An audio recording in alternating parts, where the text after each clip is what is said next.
Hi, everyone. Welcome to episode 10 of the Future of Work show. So, if you've been with us on this journey, then you will know that every week, mostly on Saturdays, me and a guest, we sit and chat about some aspect of the future that will be helpful for all of us to understand. I have the advantage that I get to pick guests and topics that are really of interest to me. So I must confess that I do make full use of that advantage to get some of the finest, smartest, and most genuine people to this show. For those of you who are joining us for the first time, hi, my name is Shalini, and I work at the intersection of people and organizations and the future of work, along with my colleague Jaspreet Pindra, who works on business and technology and how it intersects with the future of work. Both of us are both educators and advisors. Now for today's show. Today is Teachers' Day.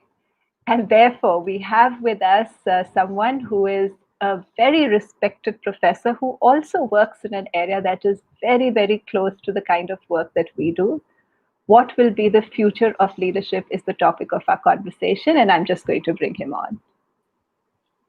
Hi, Hi, Ram. hi, Shalini. Good to see you. Good to see you, and so nice to have you here. So, for those of you who are new to Ram, Professor Ram Nidumolu of the Indian School of Business, Hyderabad, is he studied in India, a graduate of the Indian Institute of Science, then went to IIM Calcutta, did his PhD at the Anderson Graduate School of Management at UCLA, my own alma mater, and worked for several colleges in the US before coming to India and working with the Indian School of Business. His own interests, academic interests and otherwise, are very eclectic. So he works at the intersection of business strategy, innovation, leadership, and as he told me just a few minutes ago, the philosophy of science. So we're sure to have a really, really interesting conversation today. Thank you, Ram. Thank you so much for joining us. Thank you, Shalini. Thank you. Thank you. So, one of the things we want to do differently, and Ram wants to do this as much as I do today, is that we want to keep this interactive. So, I'm going to ask Ram questions that I would like you to also consider and share your observations and your comments on the comment box. And somewhere in the course of our discussion, we'll get to some of those comments, and I'm sure that will make the conversation much more multidimensional. So, my intent today is that while Ram and I will lead the dialogue, this dialogue actually is going to involve many, many more of us and many of those who are joining. So, having said that, Ram, I know that you work in the area of leadership, and I want to ask you, what do you see happening around us that suggests that the future of leadership is likely to be different? Very And my interesting. question, sorry, I'm still Yeah, new at no, this. good. My question to all those who are watching us, I want you also to reflect on that and share your thoughts around, do you expect the future of leadership to look different? And if yes, why and in what ways? With that, Yeah, back to you, Ram. very interesting. Very interesting. And since today is Teachers' Day, I think it's good to, in order to answer that question, it's also good to think in terms of the kinds of teachers we admired when we were growing up, and the kinds of teachers the kids admire now. How has that changed? I think in that sense. And so when I think of the big role models in my life, my grandfather, my English school teacher, professors that I was taught at, they were wonderful teachers. But I would say at some level, and perhaps these are the sages of ancient India also, they Mm. were the sages. They were the, what do you call them? The sages on the stage, right? The one who essentially was the source of information, source of instruction, source of guidance, and the pupils were recipients.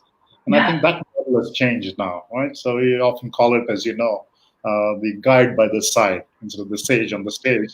And I think that's what's happening to leadership also. So what used to work for the last 100 years, with the Industrial Revolution coming to fruition through the industrial enterprise, where it was mainly a bureaucracy, centralized, and a CEO or a senior leader who knew what needed to be done and really was more directive in nature. And that was probably characteristic, despite the information revolution and so on, was characteristic of much of the last century. And I think that's changed. And it's hard to see these changes until you're well into it. And I think that's Mm. what's happening now with the COVID crisis, with technology, the way it's disrupting. I think our models of leadership, that kind of central command and control, directive kind of leader, that I think is less and less suitable now. We can, inquire as to why, but I think those models are going away. They're still there, still very prominent in India, but I feel in the future we'll see a lot more of that guide by the side, the coach as leader, the one who empowers, the one who sets the conditions for making decisions as opposed to taking decisions. And I think that Mm. reflects changes in the environment, changes in society, and so on. Do you think there'll be some aspects of leadership, though, that will sort of be constant across, or do you think Yeah. it will fundamentally shift?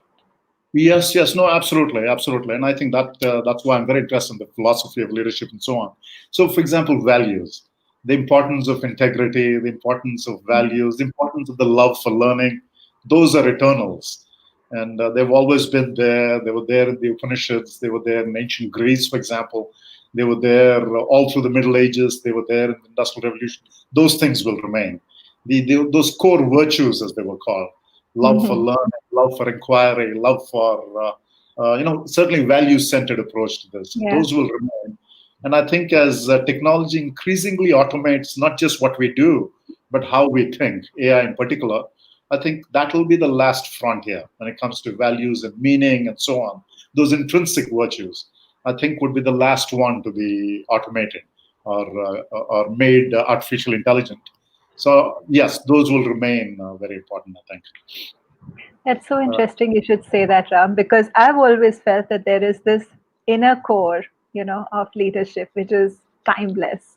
And it yeah, has things like courage, character, compassion, yeah, vision, which, no matter which era of human society or which organization we look at, people yeah, who have some of those, now very few people have all of those, but people who have yeah. some of those, are the inspiring leaders, and they're Right. the ones whom people want to follow.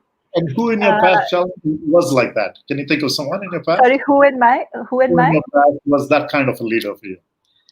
Oh, yeah. Yeah. In fact, some of the business leaders who brought about a lot of changes in India, both at the time when, Indian industry was just setting up, but also, I would say, in three different stages. One, when it was setting up, again, when Indian organizations were transforming. Then the Yeah. ones which managed that transformation successfully almost Right. always had at least one or two people Yeah. right at the top who had some of these qualities, Right. character, credibility, Right. compassion, vision, some of these, because without that, it's really hard to Yeah. lead an army of people in the same Yeah. direction, no matter how smart your strategy might Yeah. be. And Now the we're finding irony, it. Sorry, yeah. go ahead. I'm sorry for interrupting you. I think you're absolutely right. Someone like a Jane Yeah, Tata, Jari Tata. The irony yeah, is, yeah, so if we look at the older books on leadership, business leadership, yeah, let's say we focus, because leadership is an age-old topic. yeah, Leadership was studied by the ancient Greeks, they were studied by the ancient Indians, and so on. But let's say we focus on leadership since the 19th century, the late 19th century. So if you look at leaders, business leaders in the 1900s, 1910, 1920, the yeah, ones who are really admired and then in India and elsewhere were those kind of leaders with a sense of yeah, social responsibility, the ones who took care of their employees, the ones who didn't think of profit making as the only pursuit, who had a larger purpose for their company. And I think so. There's been a cycle in the 70s, 80s, and so on. Those were sort of abandoned, I would say. And so, when, and in particular, I think certain models came into leadership that looked at much more just the outcomes, the extrinsic outcomes. But I see a return to those values now. I've done a lot of work in I sustainability. think every time there's a change or a major shift, what we see is something quite interesting. So we see on the one hand this inner core, which this timeless inner Yeah, core, and on the other hand, something that is really in tune with the time it is in. So this inner core, in my yeah, own words, would be this culture, compassion, character, vision piece, yeah, uh, which is the inspirational part. But then Yeah. on top of that is what enables you to be successful in this particular day and age. Context. And that, for instance, in today's environment is completely different. So, Yeah. with change outside being so much faster than anything that any of us have ever experienced in the past and likely to be much, much faster, Right. qualities like your ability to make sense of these changes, understand these changes, generate Yeah. a response internally for these changes, build the capacity of the organization to be innovative, responsive, liquid, if you like, Yeah. and be able to quickly, either through experimentation or through other, means to be Yeah. able to make very quick moves. And in Yeah. a sense, I sometimes feel that that itself means at the back end, if you want to create an organization which can do all of that, you need to be far more collaborative Yeah. and far Right. more decentralized than ever in the past. Yeah. The high It's power interesting distance you is mentioned that. gone. Yeah, it's interesting you mentioned that because in some ways, I think if you look at the leadership literature, the way in Yeah. which leadership itself has evolved, right? There was initially a lot of emphasis on activities, doing the right thing in the right time, and so Yeah. on, being very efficient and so on. There was a lot of that kind of situational leadership, and there's also this whole sense of charismatic. But I Yes. think now certainly authentic leadership, but I feel authentic leadership reflects something deeper. And I think what you're saying is there are these different layers. There's a layer which is all about your core self, right? So, core Yeah. self. Then there is a layer about outside of that, which is about the particular context. And then there is certainly the other part, which is more forward-looking, long-term looking, Yeah. and so on. So I think the interesting question here is how. So one question that a lot of senior leaders ask is, how do I get in touch with that core self, that core part? Mm. That's one. Because we've all been so caught up in doing, we've been so caught up in deadlines and outcomes and so on. So how can one reconnect with that core part? I think is an interesting one. And the second one is how can one not just because leadership is not just about me, but about the people around me. How can I enable others around me also to reconnect, to find meaning, real meaning in work, find the kind of expression, self expression in work, and so on? I think these are some hard questions. Any thoughts And on how, that? oh, well, you asked me. I was just going to ask you because I know you do a lot of work in that. I think one thing that's been really underemphasized, both in business school curriculum and in, to be honest, leadership programs. And, you and I both have spent forever in business school Yeah. doing our MBA, then PhDs. And Yes. of course, both of us have been part of many kinds of leadership development programs. So, one of the things that across the board never gets emphasized is the amount of inner work that you need to do Yes. to really Absolutely. come to some of these answers. It doesn't Absolutely. just drop on your desk one day. Courage or character or Absolutely. credibility, or it takes it's an outward expression of stuff that's happening on the inside. And Yes. somehow, for reasons I really don't know, maybe just because it's a very difficult topic to really, do Yeah. justice to, Yeah. it gets left out, sometimes Right. relegated to electives in a business school, Right. sometimes, Absolutely. but it's Absolutely. never part of core OB, which, you teach and, Yeah. I've also Yeah. taught. So it's just never talked about. It's Neither very is it interesting. spoken about Yeah.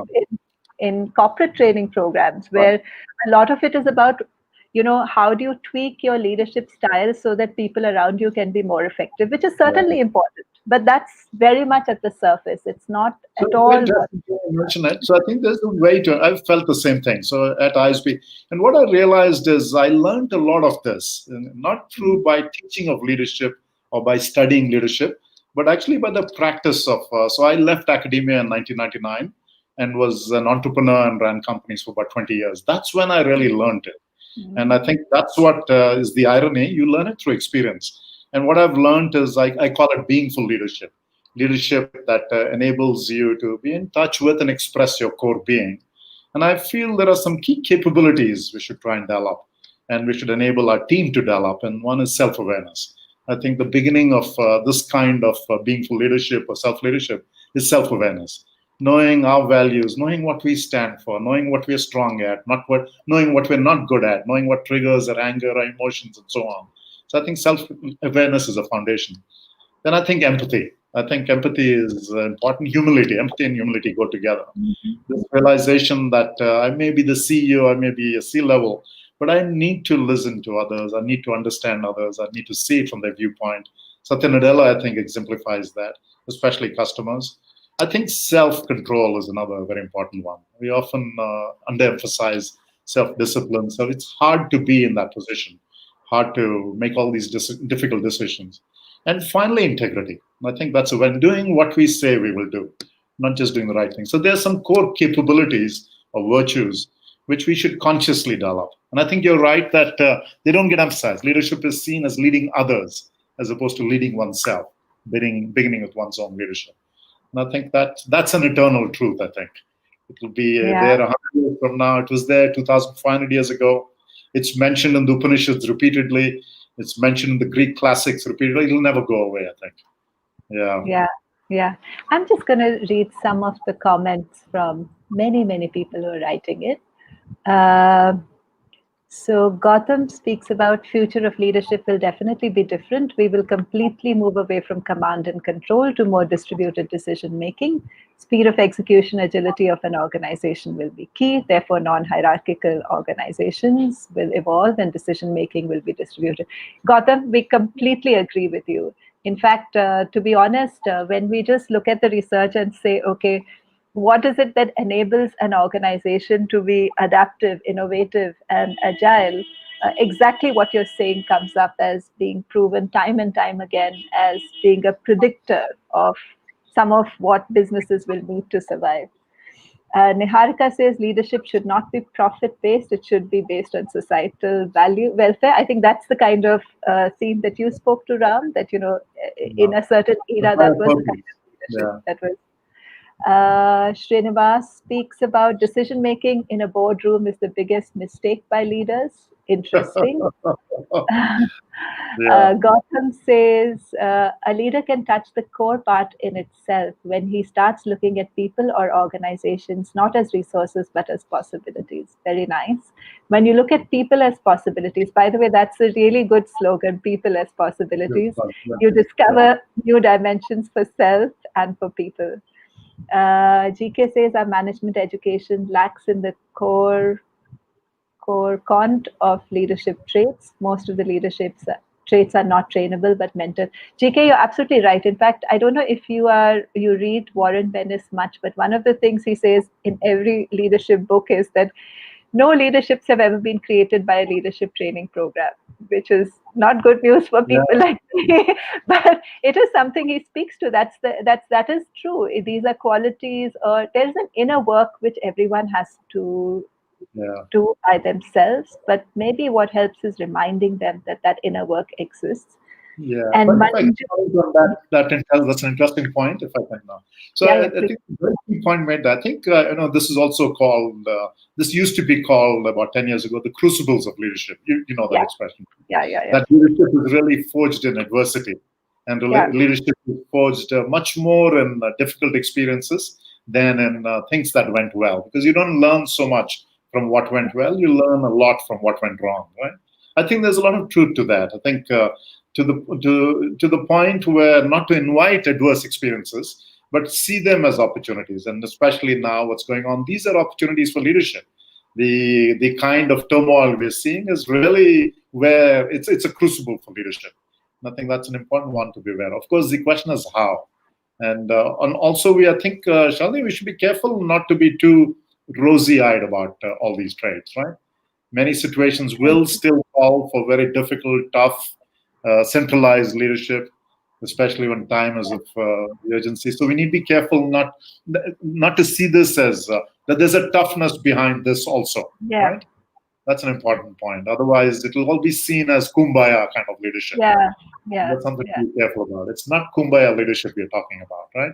All sit In fact, around and say, let me ask you that because to run a very decentralized organization or a very empowered yeah, organization, uh, don't you need great clarity on your basic organizing principles, decision making criteria, call it culture, values. I mean, you can give many, this could be, the Yeah. criteria could belong to many different worlds, but the more empowered you need a team to be, is there not a certain sense of Yeah. centralized clarity on a few pieces that are Yeah. uh, Yeah. not No, to I be. think that's very true. I think it's very true. And one way to get that clarity is look at what poor leadership is. So, we get more clarity on what is good leadership by looking at poor leadership. Often, poor leadership is inability to delegate, micromanaging, not trusting people. And these often come from a lack of security, self security, a huge ego, lack of security, and so on, lack of a sense of lack, a personal lack, right? And that's where you have indecisive leadership or arbitrary leadership or emotional leadership. All these come from some weaknesses within the self. And that's why I think people who have that clarity of what they stand for, especially their values, what they're willing to tolerate, not willing to tolerate, those people have a kind of toughness. And even though they're compassionate and understanding and empathic and so on, it's also true that there is a toughness because they know their principles. And when that comes through to others, then they get less pushed around. And so I think that's what it is. It's a simultaneous toughness along with that compassion. So it's a paradox. And I think in the end, leadership is about paradoxes, I think, Yeah. mastering It's these paradoxes. it's about managing two opposites. Very well Yeah, said. Because I agree. I yeah, think to be empowering means complete yeah, clarity on something, you know. yeah, Otherwise, yeah. it's just application. But I'm going Right. to now take you to a different track, Ram. We've Sure. spoken a lot about, the eternal stuff. Maybe we've just started touching what changes. And, Yeah, I want to ask you a little more about what do the external changes mean for senior leaders today, yeah, particular changes in technology. Uh, how should someone even begin to make sense of the many emerging technologies, the impact they're going to have on business, and the way organizations have to be structured? Uh, any thoughts around what right. this Yeah, huge shift means for yeah, existing senior leaders? yeah. So that's a very good question. So let me orient that question towards what kind of a workplace should one try to create, right? What kind of an atmosphere? So I actually feel in a setting like this, senior leaders really need to tap into that higher purpose, the one that the caller was talking about, right? So that's important. People have their own concerns, their own capabilities, and so on. So you have to find a way to align their purpose. No longer will they just listen to what you say, as they used to do some years ago. But you have to first find a way to align their purpose with this higher purpose and with your own purpose as a leader, what you're learning. Second, you also have to find a way to get people to be engaged and find their work to be meaningful. That's very important. Meaning is Mm. important. People work much better. All the research suggests that when they have a sense of purpose, when they have a sense of meaning, they tend to be more creative, more productive, and so on. So those are the outcomes you want. And certainly the well-being also matters. So given these, then the question is, how do you look at technologies then, right? Which is the original question. So you should then see, yes, there will be a lot of automation. That's inescapable. Many things are going to be automated. What we now think can never be automated is actually fast disappearing. If you look Yeah. at the changes in AI, it's astounding what AI is capable of. And I invite people to go to deepmind.com, where some of the latest AI is shown. And almost anything and everything that's at the cognitive level is getting automated, will get automated because of these deep learning algorithms that they have, these reinforcement algorithms, and so on. So I feel on the cognitive side, things that we thought we were good at will fast disappear in the next 20, 30 years. So that leaves the meaning side, the meaning and the values and the inspiration side. And that's where I feel is the real opportunity. That leaders need to create an inspiring workplace, need to create structures that enable employees, and often they're decentralized structures, enable employees to tap into their inspiration, tap into their passion, and so on. And so teams that are more self-empowered, but at the same time, that control is important. You can never be that kind of anarchy in a sense. So yes, new self-empowered organizations with some level of control, and that control could often, your old advisor Bill Ochi, control doesn't have to be structures, but through norms. workplace norms and those. So control is not just in terms of procedures and so on. Those informal norms, those common shared elements of culture. I think those are the ones that human beings will now need to design because AI is not yet there. AI has not reached the level of consciousness that requires these kinds of capabilities, where you're aware of your feelings, you're aware of the feelings of others, and so on. I think that will happen next century, but we have about 40, 50 years to work on that. Yeah. So, Ram, let me ask you. I get this about the internal organization, actually. And we had this really interesting conversation a few weeks ago on the idea of a liquid organization, Yeah. you know, because research by another professor at Miami Business School was all about, his research on how liquid an organization Yeah. was Yeah. correlated with their capacity to respond to the COVID crisis we are in. Yeah. So, Yeah. it was very interesting. Uh, Yeah. but my question is actually a little broader.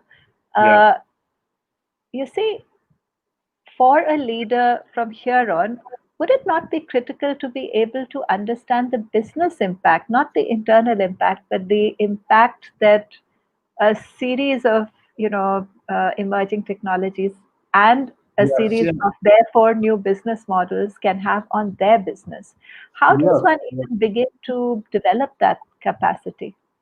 Well, so you're absolutely right. In the end, it is about business impact, right? I think the one way to is to be curious and learn about it. Make the effort to learn. It's hard for an earlier generation, people in their 50s and 60s. It's hard in some ways to, at this stage, I'm in my 60s, and it's hard to learn these new technologies. But I think we need to make that effort. Get outside our comfort zone. Spend time learning some of the technology. Don't be masters at it. Enough about these algorithms, enough about the impacts, the case studies of how Mm. these kinds of technologies have impacted business, which areas, which functions, which industries, what kind of impact have they had, and is it possible? It's not just automation; it's also collaboration. How can humans collaborate with AI or these technologies? How can humans augment themselves? How can they augment? So it's that collaborative approach. So yes, spend the time learning about it. Spend the time doing pilots in it, experimenting it. Create a culture where you enable that kind of experimentation. And I would say one other thing about leadership, and this is often overlooked, we don't always have to be a leader. It's not always, I think that too will change. Leaders need to also be comfortable being followers.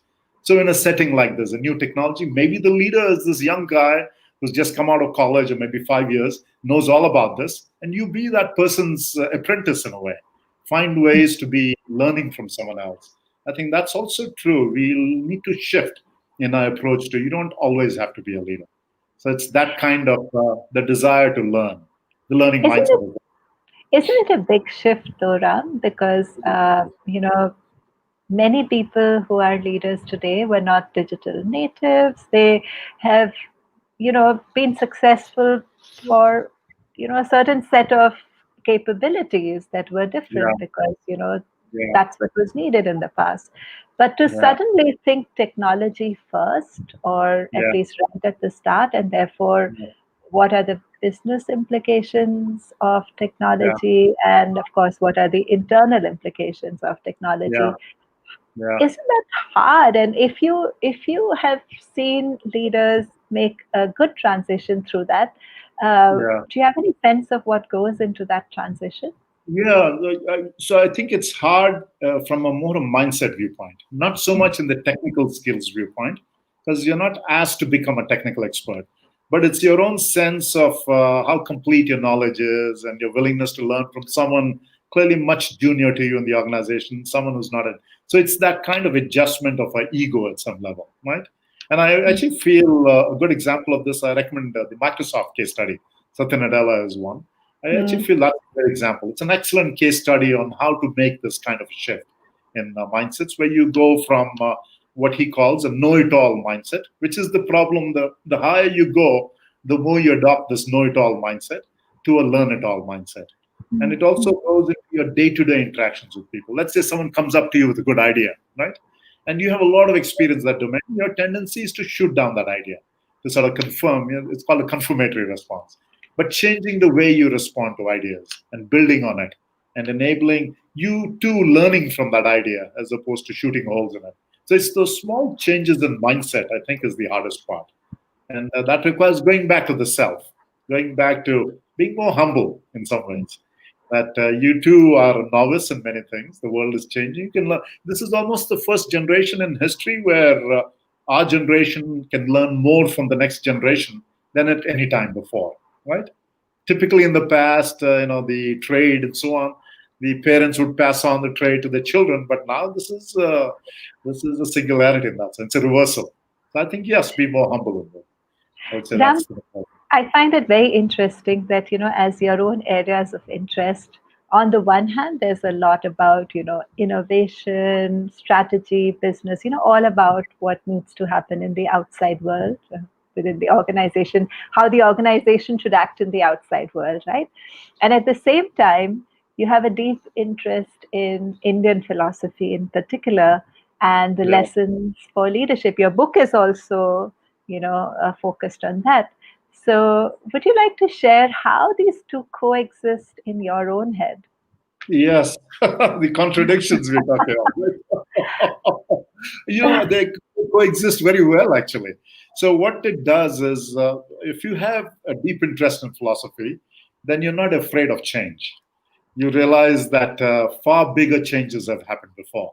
The Axial Age, for example, between 800 BC and 300 BC, was a tumultuous period. Civilizations fell. There was tremendous climate crisis also at that time, massive migrations. And that change in society, terrible conditions, far more brutal than they are now, led to this flowering of thought in terms of the Upanishads, Greek philosophy, Mesopotamia, Chinese, and so on. It led to, and that's why it's called the Axial Age, the greatest intellectual thinking that the world has seen. So I think we are in a similar neo-Axial Age now.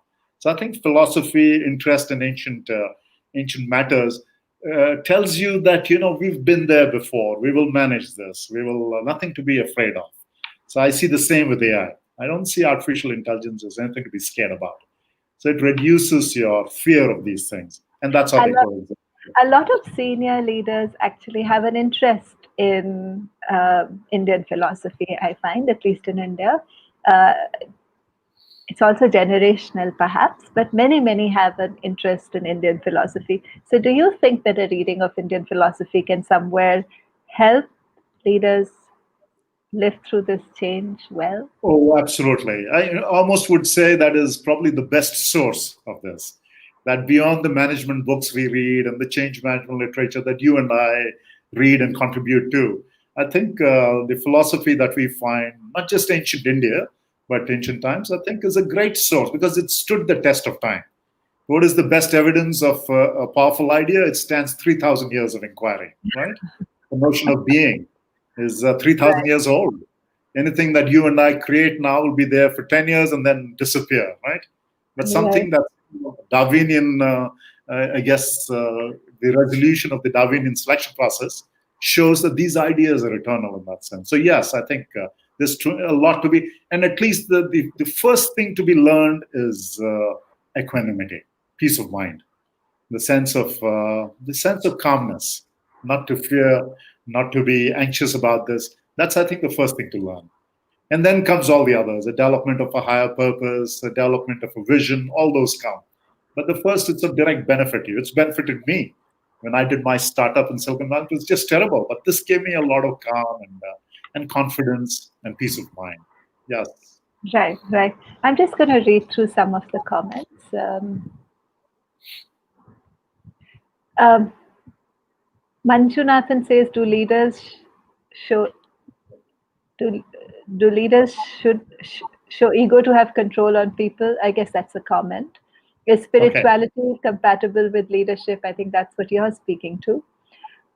Why leaders still don't encourage open feedback to improve working culture and business performance? Do you want Insecurity and fear. Let me just take that up, right? It's not just one of the things you learn is not to just blame the leader, right? It's easy to find the leader as the target for the blame. It's very common.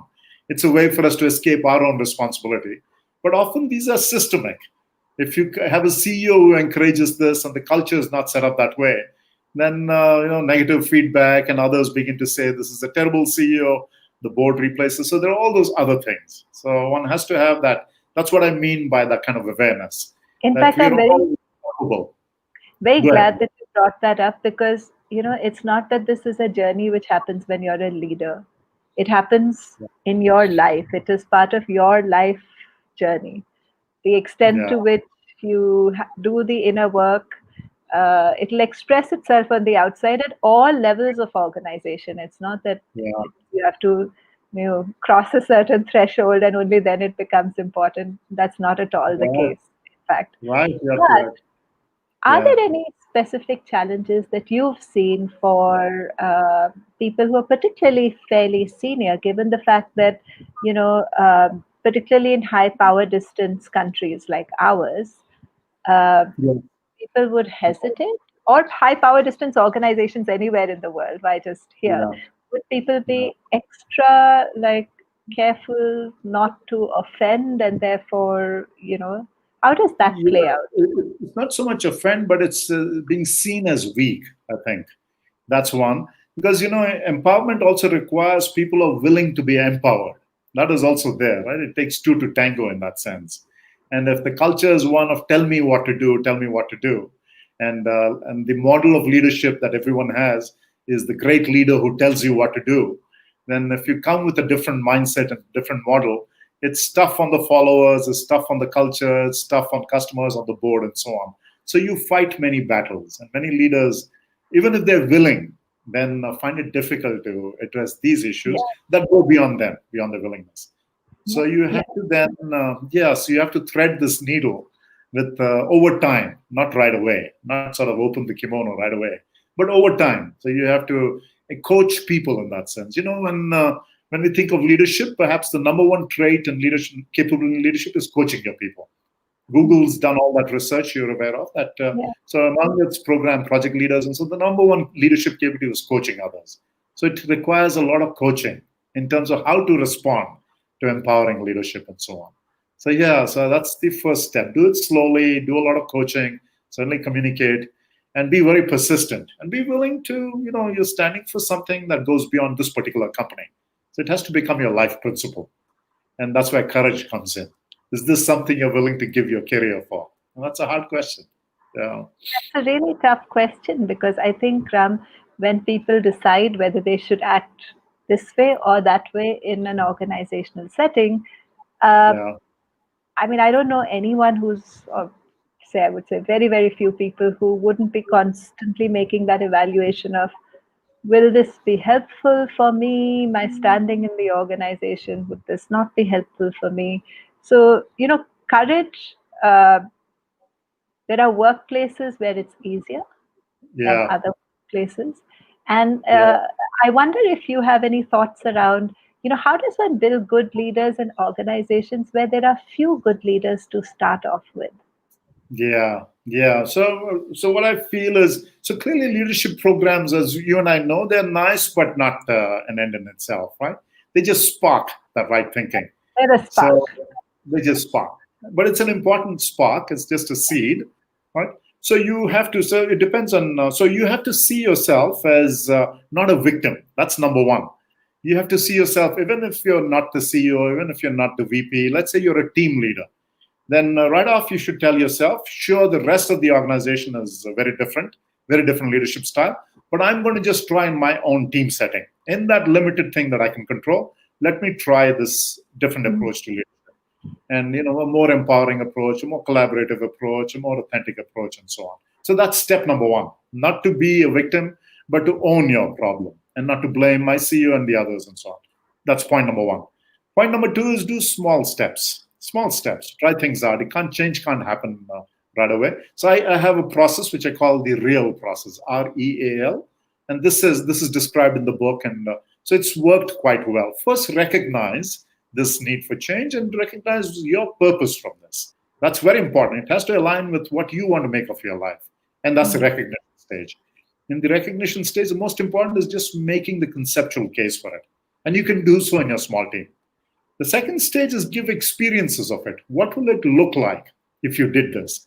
And typically, these experiences are much more satisfying to employees, much more mm, empowering. It releases them, in the way you conduct meetings, listening to them, and so on, as opposed to telling them. So that's very important because then that gets to your whole being, not just your mind, but your being.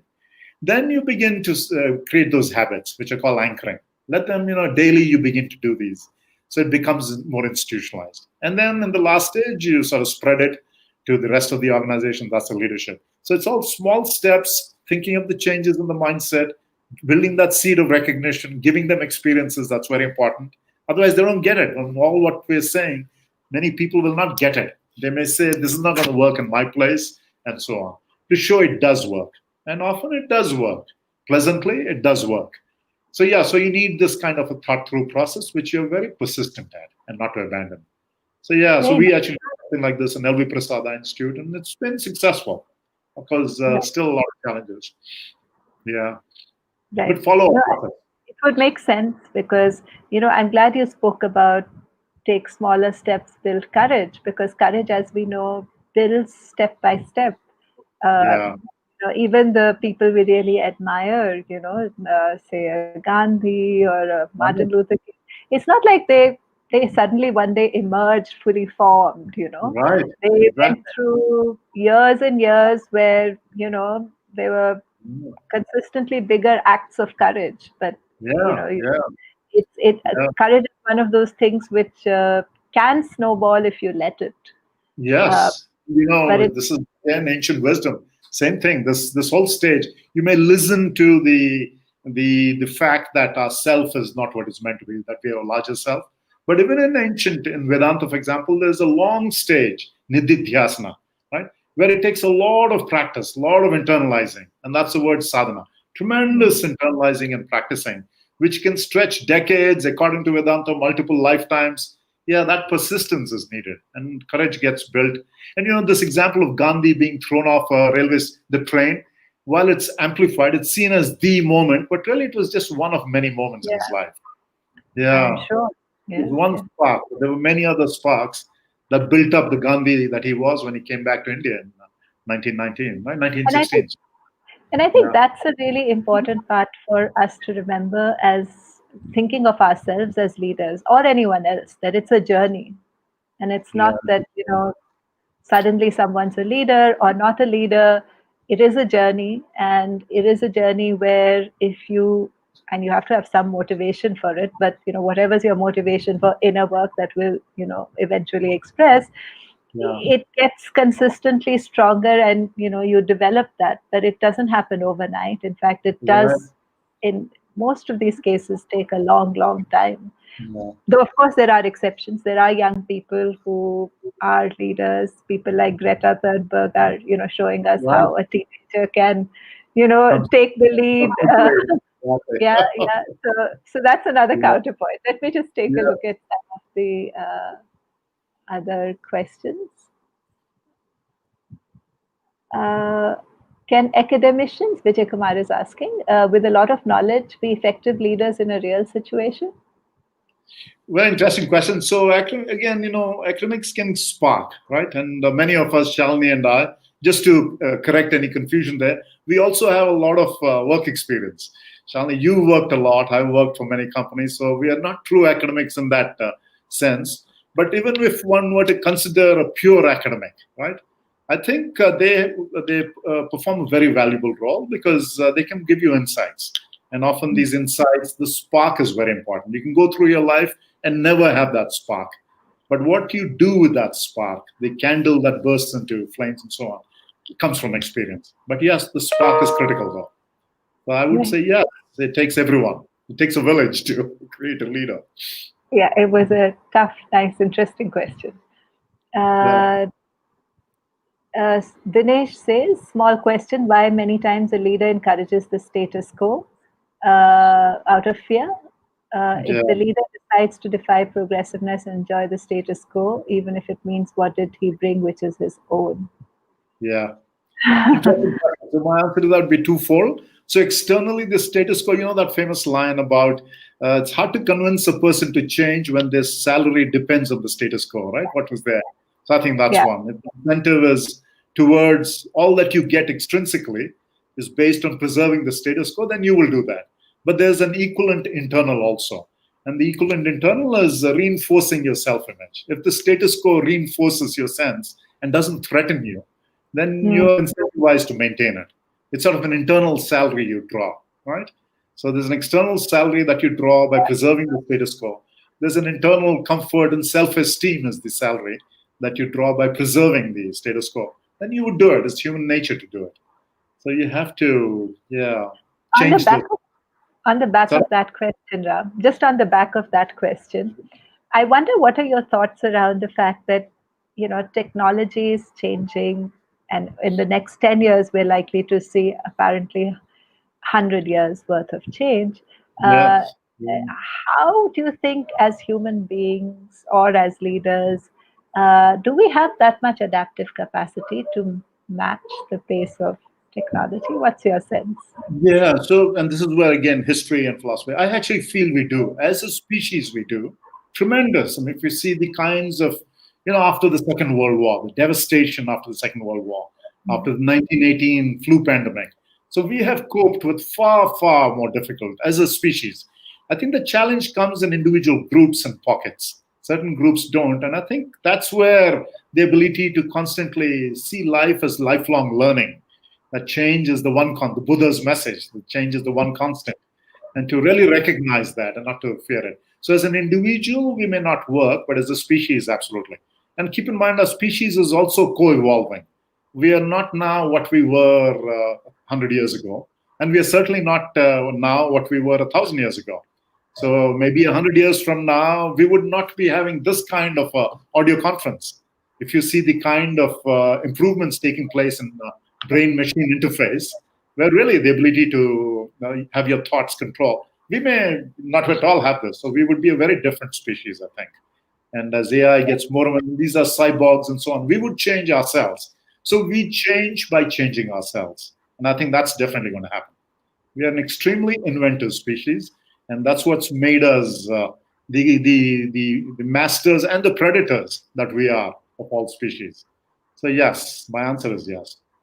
That's a very interesting perspective. Do you also feel that part of this change will come as humans and technology themselves get merged in interesting Yes, ways? yes, yes. I mean, we have already merged the cell phone we We've have, this communication that to someone, 2,000 years ago, we would be aliens, right? To be able to have a conversation like this, we'd be people, we'd be gods. This is what 2,000 years ago people thought gods would interact like, to not have to come to a particular place to talk to someone.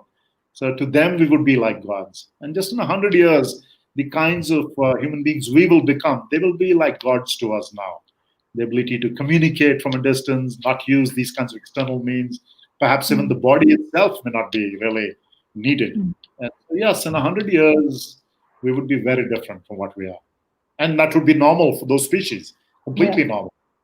So yeah. So and if very what people say about yes, exactly. So yeah, so we are at the brink of far greater discoveries than we've ever had before. I So actually let me feel. then come to the last question I have, Ram. Yeah. What would you say are the three or four pillars, if you like, for the future of leadership? Right. So I would say the three things to do, right? Beyond values and so on, right? Values, and we talked about values. If I were a leader now, and I'm thinking, I would say among the three things, one, be very curious. Be very Yeah. curious and wanting to learn. See this as the best time to learn. Set time aside, get people to teach you. I mean, you have the resources to ask for an expert to teach you. Make that part of your life. Every day, get someone to teach you something. You try out something. So, one, learn, be curious. Two, develop your emotional abilities relating to the other person. Develop that. Certainly, we already are strong analytically, many leaders are, but to learn that capability, the whole thing about understanding others. And I don't just mean in terms of empathy and so on, but a kind of care and so on. Because in the Mhm. end, that's what leadership ultimately, it's about inspiring and mobilizing people, not machines. And so that's the second one. And third, don't fear change. Consciously be comfortable being out of your box. Learn to the contradictions I was talking about. Our brain, our self is very capable of handling out of comfort zones, inside comfort, and so on. Trust evolution. We evolved as a species to be very comfortable with change. Go with that. So curiosity, empathy, and embrace change. I think Very you'll do well well. said. But I'm going to build a little bit on that and say, sure. for leaders from here on, the capacity to live at least in part in the future and be thinking about possibilities that are opening up both how to design organizations, how to design their business strategies, how to leverage all the changes that are coming up. Yeah, Some kind of futures thinking, living in the future, absolutely. while we've all engaged in it sporadically, but Yeah, it becomes a much, much stronger key pillar almost for being successful in the absolutely. past.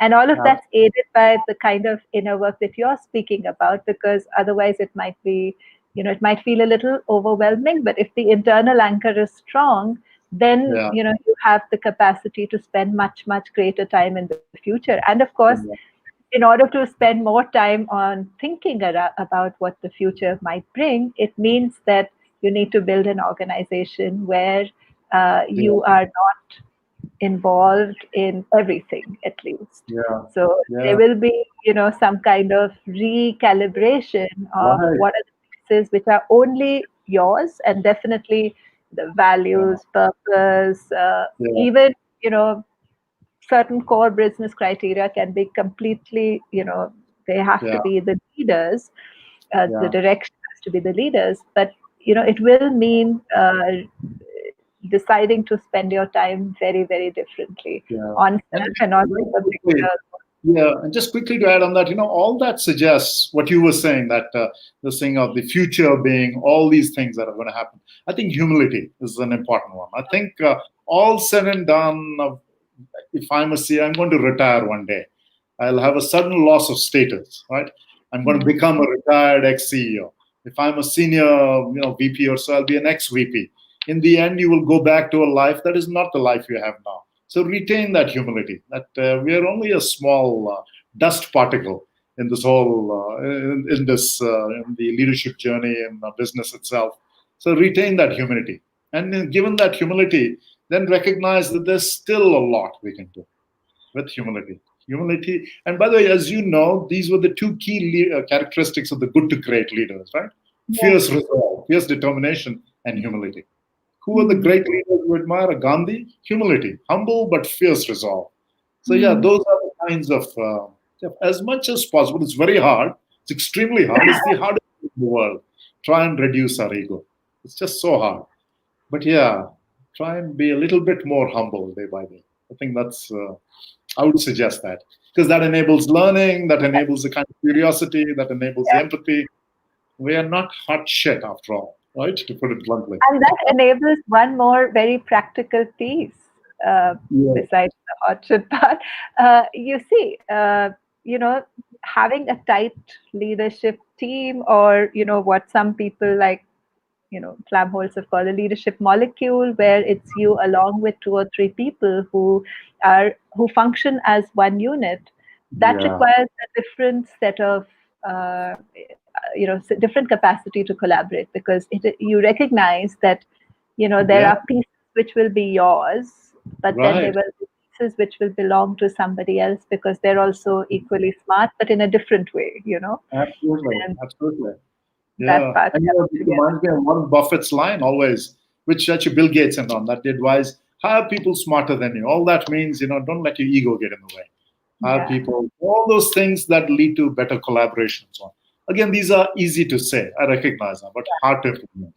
They yeah, require yeah, that constant daily work, the yeah. polishing of the internal mirror. That's the challenge. Yeah. Nice, very nice. Let me Yeah. just see if there's any other questions. I think there are no more questions, just a lot of comments, which I'm sure you'll also read after this. So, thank you so much, Ram. That was such an interesting conversation. It isn't often one gets the opportunity to have a conversation with someone like you, and our paths have had some similarities. So, Yeah. Yeah. I'm so excited that, we've come at it from different places, but I can just see how the whole tapestry sort of emerges. So, thank you so Yeah. much. Thank you, Shalini. And I must say, we come from a similar tradition, I guess, right? Yes, yes. Guru. Right, right, Yeah, right, right, yeah. right. Absolutely. As I was Yeah. actually joking with Ram just before that we are like Guru Bhai Behan because Guru we both Bhai, right? are Hands, actually right? from the same school. So obviously Yes. we are influenced somewhat. Yeah. Wow, Thank wow, wow. thank you so much. Thank Thank you you. very much. Thank you and good luck to you. Take care Thank then. you. Bye. Thank you. So, with that, we come to an end to today's episode. I hope you really enjoyed it. Next week, we will be in conversation with Mr. Rajiv Karwal, who is the founder of Milagro Robotics, and we're going to talk about the future of robotics in India. Another really interesting topic, and we look forward to asking him some very interesting questions around what he sees as the future. And of course, as always, a replay of our conversation today will be available on my profile, and by Monday will be available on Uncube's profile. So do have a wonderful, wonderful weekend. Stay in touch and join us again next week. Thank you.